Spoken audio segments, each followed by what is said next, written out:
guys, it's Chloe and welcome back to my channel. But today I'm going to be talking about something that has been in the media that holds near and dear to my heart, and I'm going to get into this video. And also, this microphone's about to die. Not the transmitter this time, but the microphone. So if I end up having to not use the mic, I apologize.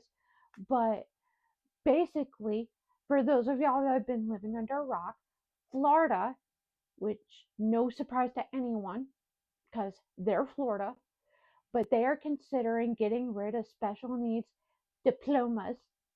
As someone who had a special needs diploma for a period of time, I would like to explain what they are and why they're important and my story. So I am going to get into this. First off, I want to preface that the ages vary by state. So what my state age is could be different for other states, or it could be different by the time you left high school, depending on circumstances. But basically, if either A, you are deemed ineligible to get the same diploma as your peers as deemed by your IEP team, which an IEP, just as a basic brush over, is a legal document that states your rights to special needs classes and services and any accommodations you may need and your disabilities and any goals that can be related to academics, social, etc. Or B, you are eligible to get the same diploma, but it's going to take you a little bit longer because you're failing some classes, then you have the right to stay in the school system till you age out at 22 or until you pass your classes, whatever happens first or depending on the circumstance. The thing is, when I was in school, and they changed it ever since I left, I don't know what's happening right now, and frankly, I don't care because I'm out of school now, and that's all that matters to me. Throughout random points in high school, you had to, throughout high school at random points, they were so random I couldn't even tell you what they were. I only remember having to take one my 9th grade year for math, second semester. And if you want me to do a story time on that, comment down below because there is some juicy gossip and tea that needs to be spilled. Again, if you want me to do a video on that, comment down below. But basically, you took them, and then your 11th grade year, you had to take a series of graduation tests for any end of course tests that you didn't get a high grade on. The thing is that the graduation tests were state mandated and the end of course tests were county mandated, and they were worth 20% of your grade. The reason why, if you passed one, you didn't have to take the other is because the end of course tests were either the same difficulty or if not harder than the graduation test. So they canceled out. I had to take them.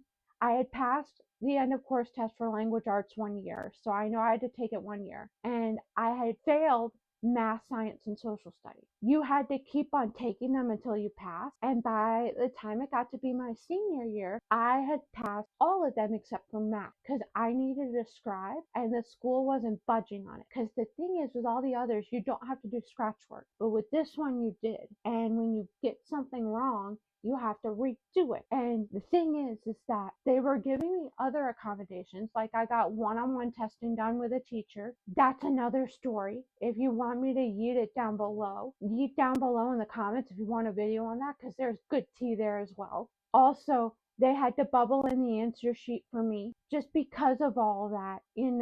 I had those accommodations in place, but again, they couldn't get me a scribe. The thing is, in my county, and I believe it was my state too, but don't quote me on that. Back then, you only had one test left to pass and you weren't failing any classes, then you could still do the senior walk on senior day, and you could also march on graduation, and you would get a diploma holder like your peers. However, instead of getting a legitimate diploma, you would get a special needs diploma, which is what I like to call a COA, which is a certificate of attendance. And that's basically what Florida is trying to do away with. And the thing is that you would get that, but then you would have to keep on taking the graduation test until you pass. There was a waiver you could go for if you only had one test left to take, and you just needed it to be waived. And basically, what had to happen was I sat down with my guidance counselor. My 12th grade social studies teacher told me about this because she's a huge special needs advocate. I sat down with my guidance counselor, and this was the only time she was ever allowed to scribe for me. But she filled out all the paperwork, and then I had to type up a letter stating what I wanted to be when I grew up and why I felt like I deserved a diploma. And I kind of white lied a little bit and said I wanted to be a special needs teacher for the county that they were in, like I was in, because my mom was a special needs teacher at the time. They could have easily just as well looked her up. And then number two is my parents had to write a letter stating how I acted at home and why I felt like I deserved a diploma. Now, I don't know if they had to write a combined letter or each of their letters were separate, because I do know that if you're a parent of an individual with special needs, then you're at a higher risk of getting divorced. So I don't know if they take that into account per like situation and stuff. But anyways, then third, I had to pick a teacher throughout like any teacher I had throughout high school that could write a letter stating why I felt like I deserved a diploma and how I acted in the classroom. And it did not have to be for the subject that I needed the waiver for. It could be any teacher. And then fourth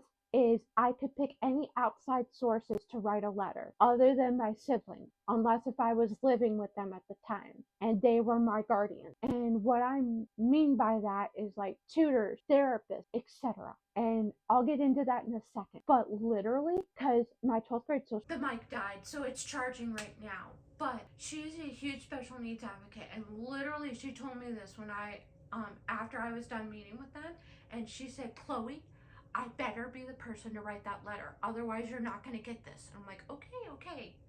So that ended up happening. And then I picked my math teacher that I like quote unquote grew up with as a backup, because in the special needs world, there typically aren't enough teachers to have like two teachers that teach the same subject.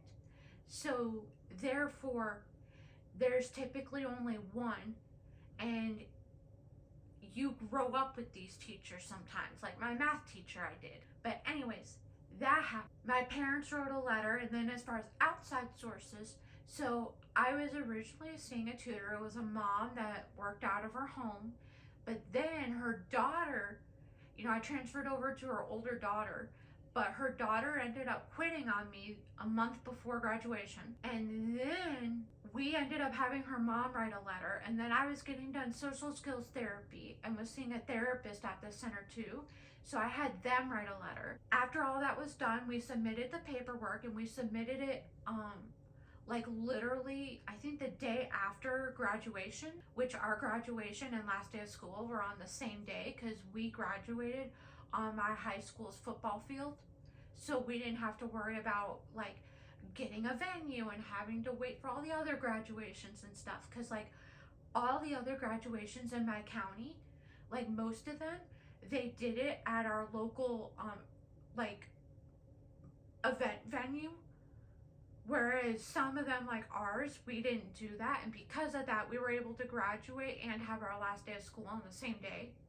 It was hectic, but 1,000% worth it. And that meant you got to enjoy your summer like early instead of having to wait until graduation, which that could take up until the day after Labor Day for all the schools that choose the venue to graduate. So it was 1,000% worth it, unless if you were in my position, because I was going for the same diploma as my peers, because that's what my parents chose for me. I did not choose. I had to keep on taking the test until either the waiver got approved or I passed the test, whichever happened first. And the thing is that I knew I was capable if I had the accommodations in place of a scribe, and I didn't. So therefore, I was unsuccessful, and I got frustrated and did not want to take it. I had no choice though, because I was going for the same diploma as everyone else. My guidance counselor said it does take a while for these to get approved, because they get a lot of them. I wonder why. But basically, with the stuff I've seen and heard, it doesn't surprise me, because I've had stuff go on, which if you want to know about that, comment down below and I'll do a video on it. But they said it was going to take a while. And what they would do is they typically would send everything off to the state because that's what they had to do. However, a lot of the poorer schools and stuff would just send everything off to the state, and it'd either be incomplete or it would be wrong. And the state would harp on the county, and then the county would harp on the school that did it wrong. So, therefore, my county had an interception program where they intercepted it and they looked at it and then sent it off to the state because they didn't want to get yelled at, which fair enough. I wouldn't want to get yelled at either. I had to take the test like 4 or 5 times, and then by the next school year, my guidance counselor that had been working with me, because she was still required to work with me as far as giving updates and stuff,